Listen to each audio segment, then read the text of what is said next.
நண்பர்களே,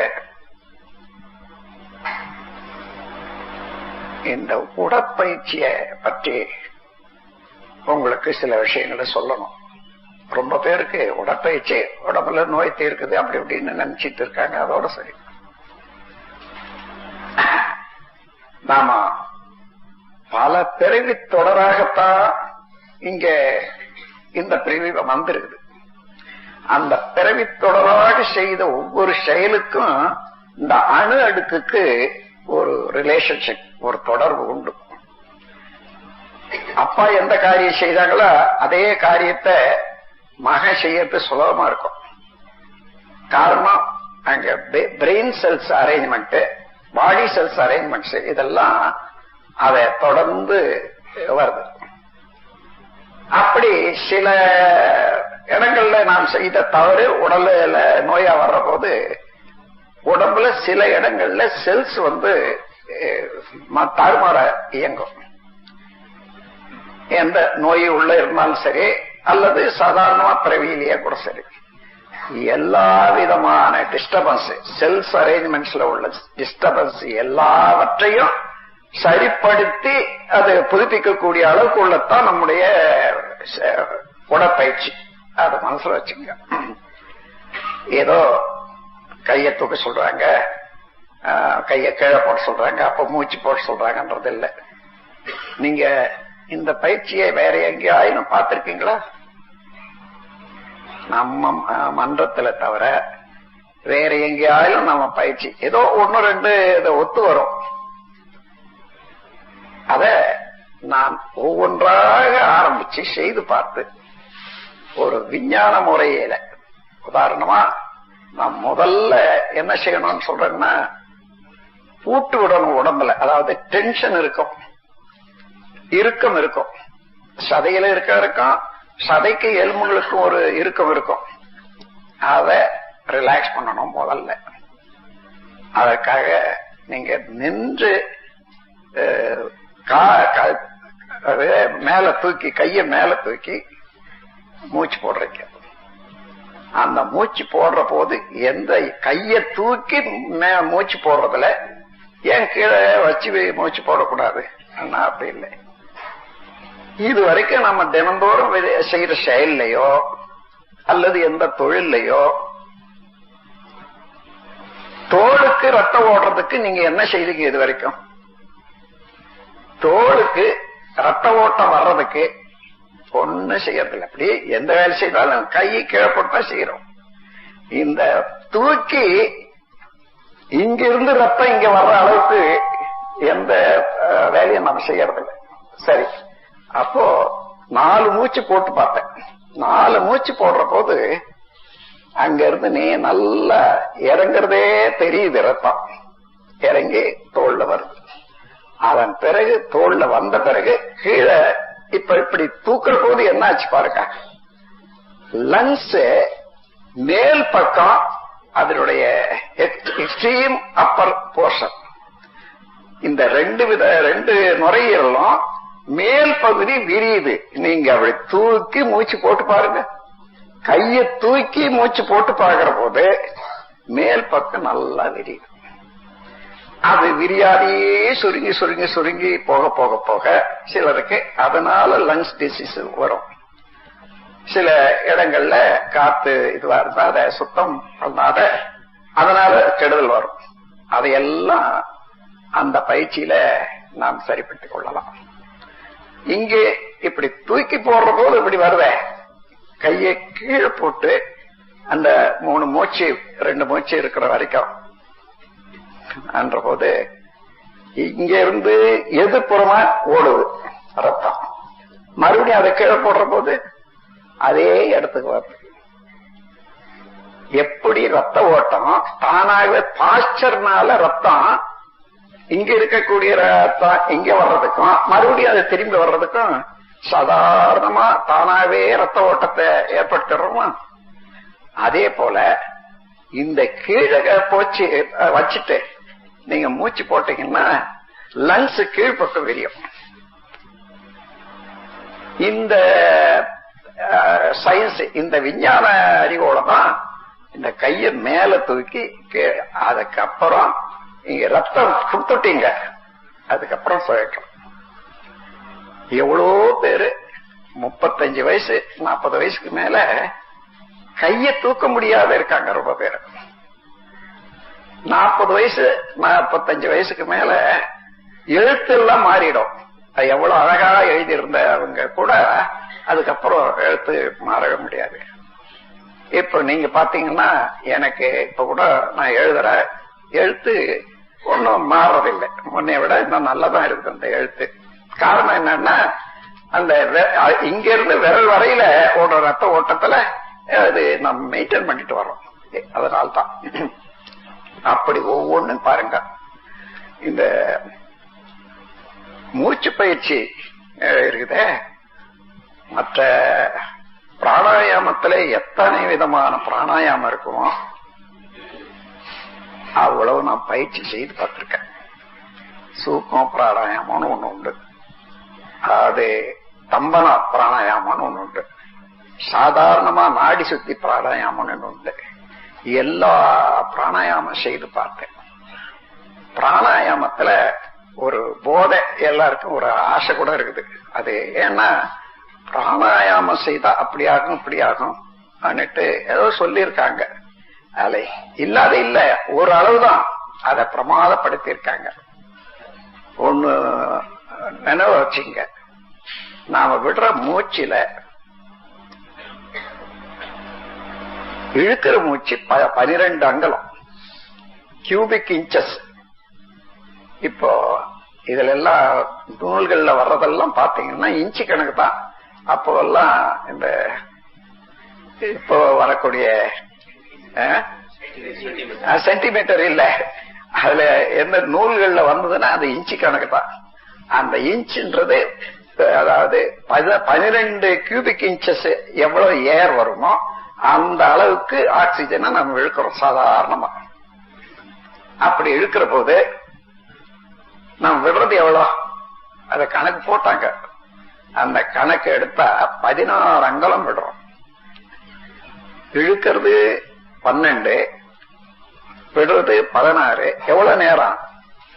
இழுத்த உடனே தான் விடுறோம், ஒரு மூச்சு அளவுக்குள்ளாக.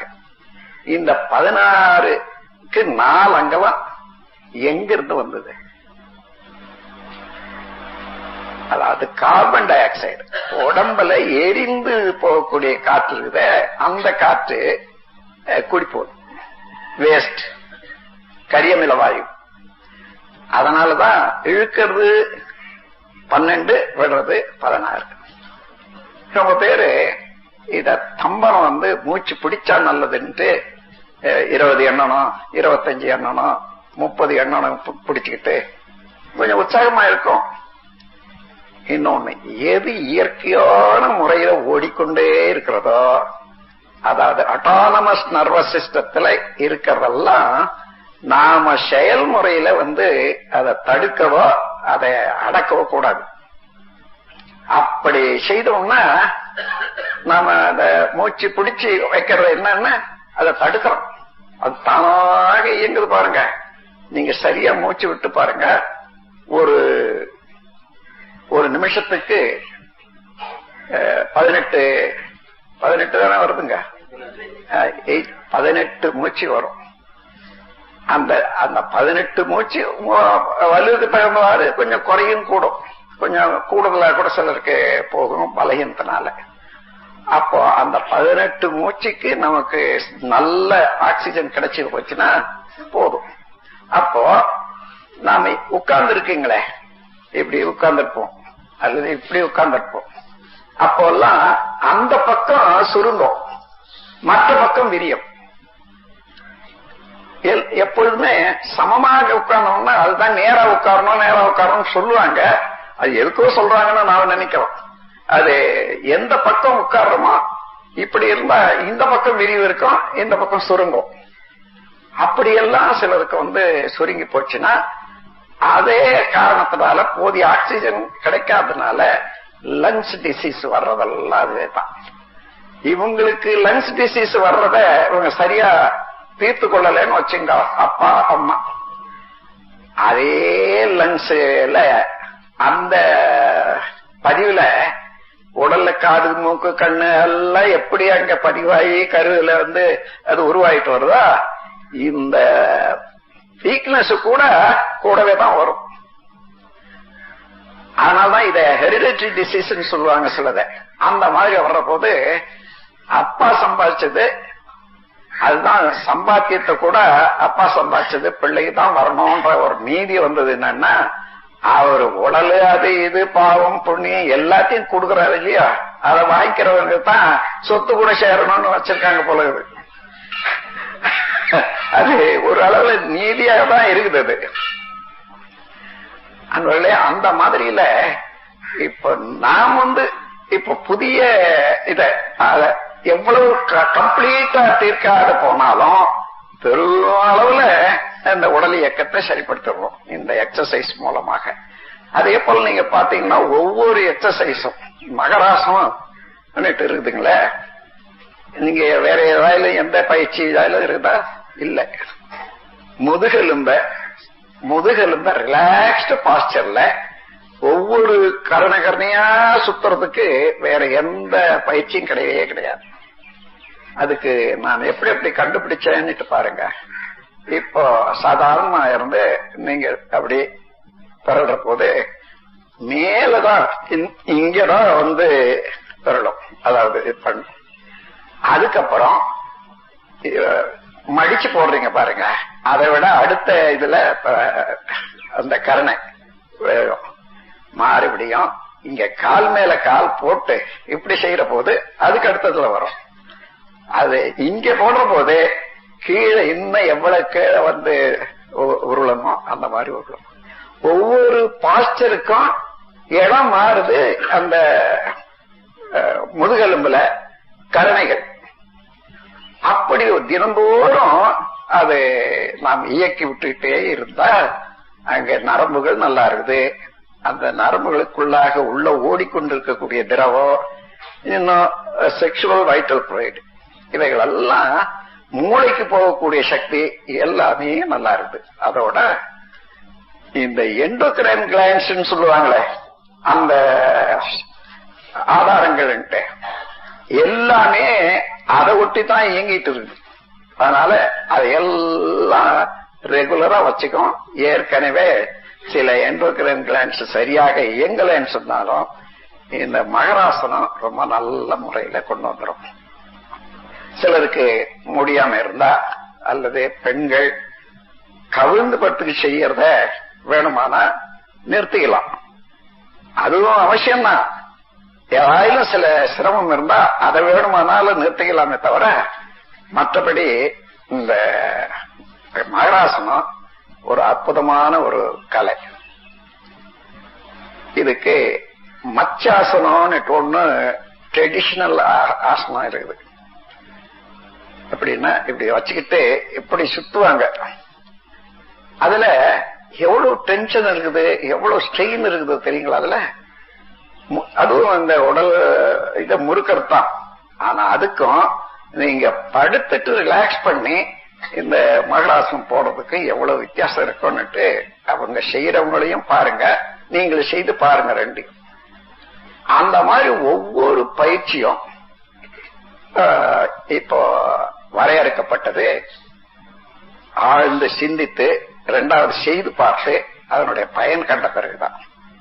கண்கள் எடுத்துங்க, நமக்கு ஒரே மாதிரியாக கண்களை உபயோகிக்கிறது இல்லை. நாம் சில சமயம் தூர பார்வையாவே இருக்கும், சில சமயம் கிட்ட பார்வையாவே இருக்கும். அதுல இப்படியே பார்த்துக்கிட்டு இருந்தோம்னா அதுக்கு ஒரு அரேஞ்ச்மெண்ட் உண்டாகுது, செல்லுலர் அரேஞ்ச்மெண்ட். தூர பார்க்கணும்னா ஒண்ணு. இன்னும் படுத்துக்கிட்டு இப்படி கைய தலைய வச்சுக்கிட்டு இப்படி படிக்கிறது எப்படி இருக்கும் கண்ணுடைய அரேஞ்ச்மெண்ட் பாருங்க. இந்த மாதிரி எத்தனையோ தப்பு செய்துட்டே வரும். அதனால அந்த காலத்துல நல்ல வயது இருக்கக்கூடிய காலத்துல சில சமயம் இதெல்லாம் தெரியாமலே இருக்கும். ஆனா நோய் வந்துட்டு அந்த நோய் தெரியாத அத சூப்பர் இது பாதுகாப்பு கொடுத்திருக்கக்கூடிய சக்தி தெரியாதே வச்சிருக்கோம்.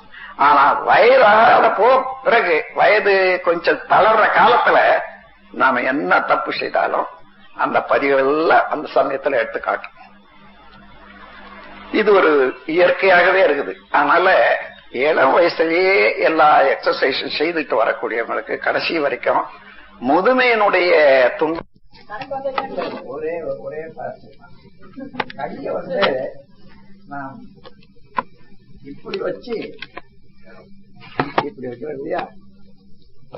ஏன் இதனால என்ன இவ்வளவு இது சயின்டிபிக்கா இருக்குதுன்றத நீங்களும் தெரிஞ்சுக்கிட்டதான் மற்றவங்களுக்கு விளக்கி சொல்லும் போது அவங்களுக்கு இந்த எக்ஸசைஸ்ல ரொம்ப இன்ட்ரெஸ்ட் வரும். இப்படி கொடுக்கிற போது இந்த இடம் மொத்த நரம்புகளுக்கும் இது ஒரு சென்டர் பாயிண்ட் தெரியும். இப்படி வச்சுக்கிட்டு கொடுக்கிற போது என்ன பண்ணுது பாருங்க. இந்த லென்ஸ நீங்க அழுத்துறீங்க. அப்போ இப்படி பண்ணும்போது இது பேக் சைடுல விரியுது.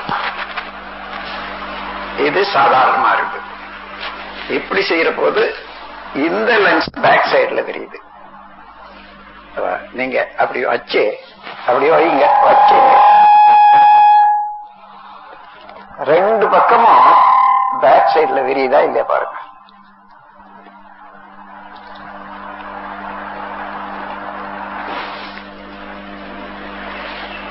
அஞ்சு மூச்சு போடுறதுக்குள்ளாக இப்ப காலையில அந்த மாதிரி ஃபுல்லா எல்லா பக்கங்களுக்கும் லென்ஸ விரிக்கிறோம் இந்த மூச்சு பயிற்சியில. அது போதுமானதா இருக்கும். மறுநாள் கால வரைக்கும் இல்ல 2 நாளைக்கு கூட வரும். ஆனா தினந்தோறும் செய்துட்டே வர்றதுதான் நல்லது. அவ்வளவுதான். இப்போ இந்த எக்ஸசைஸ் பத்தி நான் சொல்ல வேண்டியதெல்லாம் சொல்லியாச்சு. இது சாதாரணமா ஏதோ மற்ற எக்ஸசைஸ் போல இல்லை. இந்த ட்ரெடிஷனல் எக்ஸசைஸ் இருக்கு 64 பாஸ்டர்ஸ். அது நீண்ட காலத்துக்கு முன்னாடி வேத காலத்துல கண்டுபிடிச்சாங்க. அத காட்டுல வாழ்ந்த முனிவர்கள் அவங்களெல்லாம் கண்டுபிடிச்சாங்க. அவங்களுடைய உணவு அந்த காலம் வேற. இப்போ அந்த எக்ஸசைஸ் எல்லாம் காலத்தாலையும் சிலது தேவையில்லாத இருக்குது, இடத்தாலையும் தேவையில்லாத இருக்குது. இடத்தாலன்னா குளிர்ச்சியான இடங்கள்ல சில எக்ஸசைஸ் நன்மை தரும். அதுவே உஷ்ணமான இடங்கள்ல நன்மை தர முடியாது. இந்த எக்ஸசைஸ் இப்ப நாம செய்யற எக்ஸசைஸ் குளிர்ச்சியா இருந்தாலும் சரி வெப்பமா இருந்தாலும் சரி எல்லா நாள்லயும் இது பொதுவாக ரத்த ஓட்டம், வெப்ப ஓட்டம், காற்றோட்டம், காந்த ஓட்டம், இந்த 4 வகையான ஓட்டத்தையும் ஒழுங்குபடுத்தக்கூடியதாக இருக்கிறது. ஆகையினால இது அதிகமாகவும் போகாது, ரியாக்ஷன் வராது. அந்த மாதிரி எக்ஸசைஸ் அந்த பழைய மாதிரி எக்ஸசைஸ்ல நானும் செய்து பார்த்தேன். இதுல என்னென்ன உண்டாகுதுன்ற போது சிரசாசனமா முதல்ல கொஞ்சம் சிரமமா இருக்கும். அப்புறம் ஒரு ஷோத்து மூலையில இருந்துகிட்டு தலையை வச்சுட்டு செய்ய சொல்லுவாங்க. செய்யறோம். இப்போ அதுல உள்ளத பாருங்க. நம்ம உடம்புல எவ்வளவு பிளட் இருக்குதோ அந்த பிளட்டுக்கு ஒரு வெயிட் இருக்குது இல்லையா? சரி, கீழே தலைய வச்சுட்டு மேல காலை தூக்குனா இந்த பிளட் வெயிட் எல்லாம் எங்க வரும்? எல்லாம் பிரெயினுக்கு தான் வரும். மறுபடியும் திரும்பினா திரும்பிடுது. ஆனா வர வர வர பிரெயின் செல்ஸ் டியூப்ஸ் இருக்கு பாருங்க, டியூப்ஸ் எக்ஸ்பேண்ட் ஆயிடும். இந்த எக்ஸ்பேன்ஷன் 40-45 வயசுக்கு மேல இது எக்ஸ்பேன்ஷன் ஆகிறது. திரும்பி சுருங்கணும் இல்லையா? சுருங்க முடியாது. அப்புறம் அதுல பலருக்கு பிளட் கிளாட் வரும். அந்த கிளாட் வந்துருதுன்னா அவங்களுக்கு பல வியாதி வரைக்கும் என்ன நாள் வந்ததுன்னு கூட தெரியாது. அந்த மாதிரியான ஆபத்து அதுல இருக்கு. ஆனா தலையில ரத்தம் வேணும்ன்றவங்களுக்கு அது ஒரு நல்ல மருந்து தான். அதை சொல்லிக் கொடுக்கிறவங்களுக்கு சொல்லணும், 2 நிமிஷம் செய்தா போதும். அதுவும் ரத்த ஓட்டம் சரியா இருந்ததுன்னா நிறுத்திடணும். அப்படி செய்யறதில்லை. நான் பார்க்கிறேன் சிலர் 15 நிமிஷம் கூட ஒரு உற்சாகமா இருக்குதுன்னு சிரசாசனம் செய்யறத பார்க்கிறேன். அப்ப என்ன ஆகும் பாருங்க. இது ஒரு பழமொழி உண்டு நம்ம நாட்டுல. சகுனம் நல்லா இருக்குதுன்னு சொல்லி பொழுது வெடிகிற வரைக்கும் திருடலாமா? ஒரு உற்சாகமா இருக்குதுன்னு சொல்லி அதே எக்ஸசைஸ அப்படி செய்யறது. ரெண்டாவது, இந்த ஆலாசனான்னு ஒண்ணு இருக்கு பாருங்க. இத காலை அப்படி போட்டு கை அப்படி வச்சுறது, கழுத்து மடியும், அங்க நரம்புகளுக்கு நல்லதுன்னு செய்வாங்க. அந்த ஆலாசனத்துல 100க்கு ஒரு 25 பேர் கையிலும் பணம் கொடுக்காதையே ஸ்பாண்டலிட்டிஸ் வரும். வேலைக்கு வாங்க வேண்டியதில்லை, தானாகவே ஸ்பாண்டலிட்டிஸ் அங்க அது அந்த நோய் வரும். அதனால ஸ்பாண்டலிட்டிஸ்னா கழுத்துல இது வலி வருது பாருங்க, அது இப்படி அப்படி திரும்ப முடியாது அந்த மாதிரி. அதனால அதுல அந்த ரியாக்ஷன் இருக்குது.